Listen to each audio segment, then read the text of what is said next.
Hello and welcome to a rapid deep dive on Docker, part 2 video. In this video, we are going to cover namespace, control groups and capabilities. This is the last slide where I left in my previous video.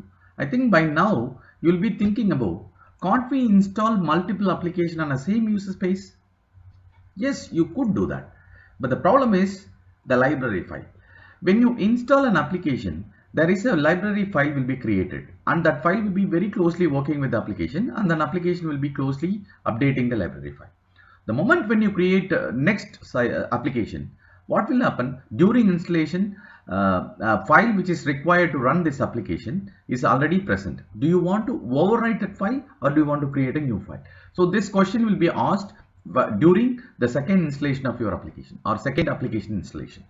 So this is what I mean. If it is one or two application, yes, you can create a separate directory and then move that second application library file to that directory and then manage it. What if you have over 50 plus application? Disaster, right? And this is where our containers help us. Let's see how containers are helping here. So onto your left, the current scenario, application, two application installation on a single without containers, single Linux server. Onto your right, you'll find three different applications are running on a single hardware. So with the containers. So what will happen if you create a container? Obviously, your root file system will be created. So when you install an application inside the container, obviously that file, the library file will be created in that file system of the container. So similarly, your second container also has its library file that also will be maintained on its file system, that container's file system. So similar to that 1 and 2, third also the same. So this is the way your containers help us. And let us see a little bit deeper about it. See, this is the container. During creation of a container, it will create a file system for that container. And then it will create a process own independent process hierarchy, process trees will be created for that particular container, and then a network stack which is also to be will be created along with your container creation process, right? So let's see in more detailed way, like your upper grade box, which is nothing but your operating systems root file system, root process tree, and then root network stack.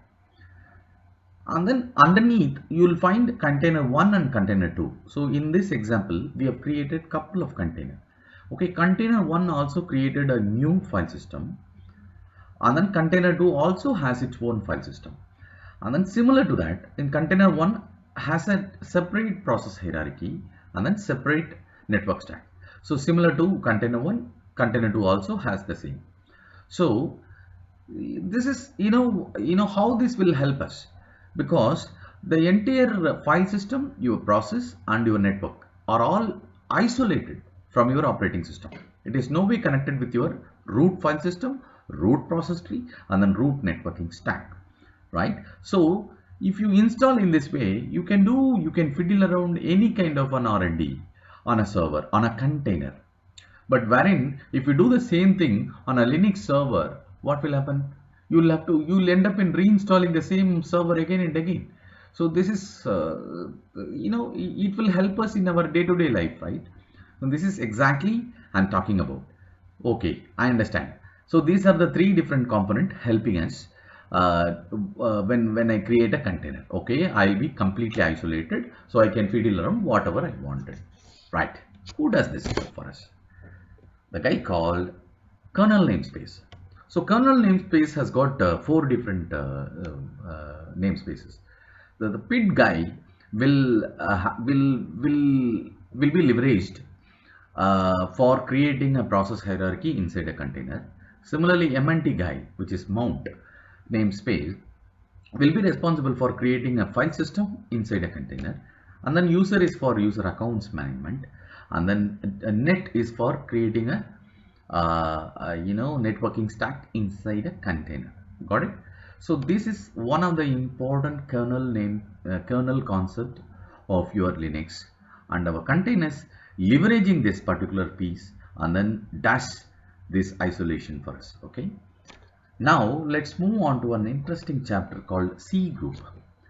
C groups are nothing but control groups, or nothing but grouping all the processes of a container, right? It allows us to group together resources and apply limits, meaning containers to C groups are always 1:1 mapping. So control groups equals to a container and then set limits on how much CPU, memory and block IO, etc. Meaning, so when you create a group, you can assign certain resources. For example, 2 CPU for this group, this C group, and then 4 GB RAM, 2 CPU, 4 GB RAM, and then let's say 5 GB of storage space has to be assigned for C group 1, and then let's say 4 CPU, 8 GB of RAM, and then let's say 10 GB of storage will be assigned to C group number 2, something like that. So C groups will be, when it will help us is if you have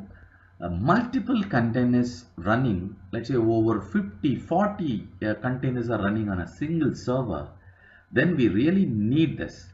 Docker does this effectively and efficiently for us, right?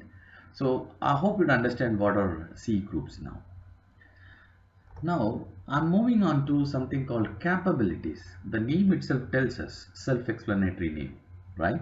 Yes, capabilities are nothing but a kind of an RBAC, which is nothing but role-based access control. It gives us a fine-grained control over what privileges of a user or a process gets. Meaning, there are, onto your right, you will find a blue box. In that box, you will find a default, certain roles are available. For example, audit control, audit right. So these are the roles. So when you create a user account inside a container and assign this particular role to that user, so that user is capable enough to in doing, audit control related task, right, or activities, right? You got the point, right? Rather than granting a root control, we could control it, what exactly the user wanted, right? So we could give only the needed granular permission for the user or processes, and this is not only for users but also for processes as well, right? Hence capabilities are important from the security standpoint, and Docker supports these capabilities fully, right? In few minutes we'll see how Docker leverages this and then does its job. I think we have covered namespace, C groups and capabilities, and also I think this is the end of the video. Until next time.